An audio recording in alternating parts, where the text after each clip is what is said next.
for the playoffs. As you can see, the Orioles made the World Series, so I thought I'd do a quick post recapping the playoffs and then previewing the World Series. We're going to be playing the Brewers, who came in the wild card and have marched their way straight to the World Series. Man, they're going to be tough, I think, looking at their roster. I'll get to that in a minute. So as you can see here, the Red Sox took us to 5 games, but we survived the elimination game. And same thing, the Tigers took us to 7 games and survived that elimination game. So when both series went the distance, and let's go ahead to the schedule. You can see with the Red Sox, I went up. I mean, had both teams on the brink of elimination and couldn't put them away into the final game. Went up 2-0 on the Red Sox, and then lost 2 in a row in Boston, and then won Game 5 to go on. This game was a nail biter. Was up 5-4 going into the 9th, and gave up a 2-run homer in the 9th to go down 6-5. Thought the season might be over, and so then eventually brought in a run on a walk. I got a few base hits, loaded the bases, and they walked in the tying run, and then Mountcastle hit a walk-off solo home run in the 11th. Camden Yards went nuts. The O's were on to the ALCS. The funny thing about this is, so Gunnar Henderson injured his back, and he was fine. He just missed the rest of the game. But so Soto went in at shortstop, and basically, the way I have my roster structured right now, and part of this is because Bob Maldonado doesn't really play any positions, and he's my DH, is I only have one backup infielder, and it's Soto. So he was in. And then in the 9th inning, I'm down a run, do or die. There's a righty on the mound. Soto is a righty. Colin Hall is a guy who just murders righties, but he's an outfielder. So I pinch hit him, and he got a base hit, and he ended up scoring the tying run. But then we went to extra innings, and Colin Hall, the outfielder, he doesn't have any infield capabilities. His ratings here, his range is terrible. He's not going to make a millionaires. His arm is okay. Can't turn a double play to save his life, but he actually did turn a double play in extra innings. So he played 2 innings at second base in that game. So that was kind of fun. And Patino threw an inning and 2/3, and he'd allowed 6 base runners, and 2 runs were already in, and men were on base, and I yanked him. It was a do or die game. I had to get somebody else in there, and eventually I went to Asa Lacy, who was also fresh, and he came in and got a big out to end an inning, I think with the bases loaded. And then the next inning came out and walked 2 guys and gave up a base hit to load the bases without getting an out, and eventually worked out of that jam. But so I burned Patino and Lacy and only got 2 innings out of them. So neither of them were available early in the ALCS. I think they pitched games 3 and 4, and then Patino came back and pitched game 7. And then Lacy will pitch game 1 for me against the Brew Crew. So as you can see here with the Tigers, went down 1-0, then won 3 straight, was up 3 games to 1, and then it took 7 games. Got blown out in game 5, lost a nail-biter in extra innings in game 6, and then blew them out in game 7. I scored 5 in the 3rd and 5 in the 5th. The game was never really in doubt. Had a bunch of home runs, and Patino pitched well. So then just on how the team is doing, hitting hasn't been amazing. I mean, Mack and Hall, they had 6 total plate appearances, so they're just pinch hitters. Weinberger's won MVP of both series. He's been unreal. 233 runs created plus, 5 doubles, 4 homers. He's driven in 14 runs. He's got a 1229 OPS. Henderson, 131 runs created plus. He's been good. Soto's a pinch hitter. Machado and Williams have both been good. Machado started slow and then had a good ALCS. Williams, that's a surprise because he's generally my weakest hitter, so if he's above average, that's awesome. Only 200 average, but a 768 OPS plus, 3 homers. Carlson and Tucker, 100 is league average and runs created plus, so they've been just a little below average, but for players who are like your stars, I'm surprised I've been able to survive, honestly, with these 2 guys, and then Bob Maldonado, my other offensive star, who we'll get to in a minute, performing so below their standards. And Camposano hasn't been good. Maldonado's got his runs created plus up to 64. He's got his average up to 188 in 55 plate appearances, which isn't bad because he went 0 for his first 20. So he's been, I guess, heating up kind of. He went a 2 for 5, then an 0 for 3 for 4, a 1 for 4, an 0 for 4 game where he scored 2 runs. So he's been, trying to come alive here, Could really use some more hits from him. He did have a big hit in one game, can't remember which one. And then Mountcastle's been pretty atrocious.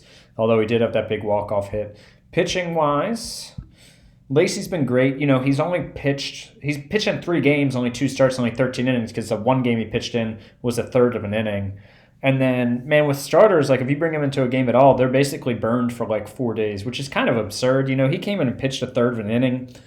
Guys do that in the playoffs, and they kind of treat it as like a side session day, and then they'll start 2 days later. You can't really do that out of the park. They're not going to be fresh enough. So 1.35 ERA and a 2.28 FIP, though, in 13 innings is awesome. Jack Perkins, former first-round pick, really has found his niche in the bullpen here in the postseason. 7 1/3, 2.45 ERA, 1.42 FIP. He's become my go-to guy as a righty other than Feltman. Living Delgado, of course, should be a starter. Has the ability to be, but struggled this season. And then, as you can see, so he got absolutely blasted in the Red Sox series. 2/3 an inning, 5 hits, 4 runs, and he hadn't pitched that well in September. So he's now in the bullpen. And he came in and pitched great. He pitched 4 1/3, a shutout ball, and struck out 8 in one game against the Tigers. But it's interesting that he's got a 7.20 ERA and a 0 FIP. Not sure I've ever seen that. Feltman has been good. Andrews has been my main go-to lefty. He's been good. Corrigan's been all right. Lawson has an 8.18 ERA. He had 2 good starts and then just got absolutely bombed in Game 6 against the Tigers when they blew me out. Or maybe it was Game 5. So Patino has no, 0.0 WAR, 21 innings, 2.49 ERA, which is excellent, but it's mainly because of a 196 BABIP. His FIP is 5.50, but his results have been awesome. Other than that one game against Boston where I pulled him early for 1 2/3, 6 innings, 1 run, 6 innings, 2 runs, 8 innings, 1 run. So his results have been awesome for me. And let's see what else we got. Stone, Jones, Meek, Little, they've all have not looked great.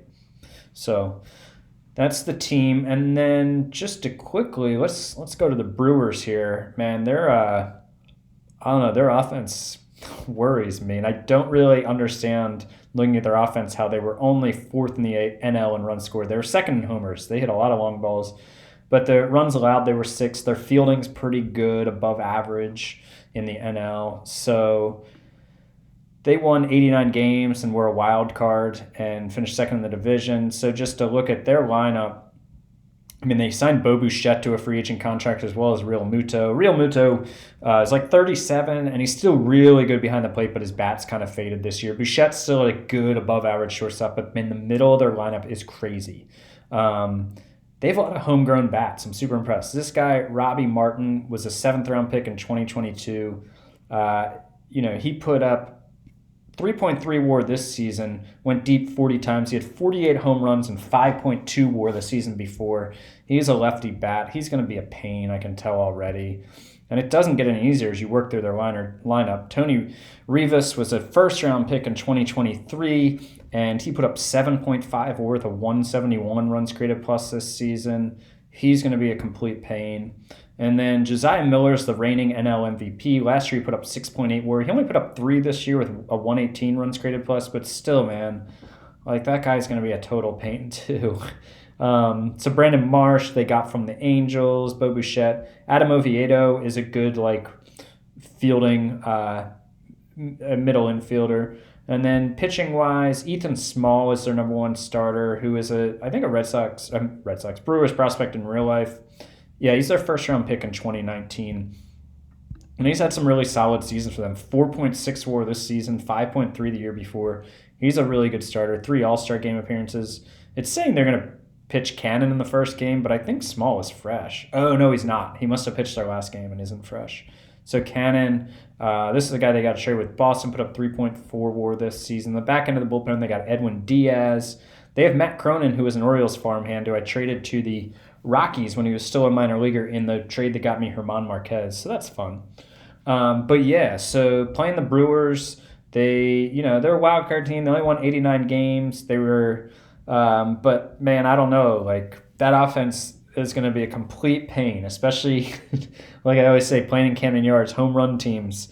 So hopefully my offense can come alive. Tucker, Carlson, Maldonado, they're all overdue. It'd be nice if Mountcastle could show a pulse other than that one huge hit he obviously had. But, Yes, I'm recording this on Monday the 7th, and this will probably go live today or on the 8th, and then I'll start the World Series probably sometime first half of this week. I'll do that, some live broadcast prior to that. So the Orioles are still alive. The quest for the World Series continues in the 2028 postseason.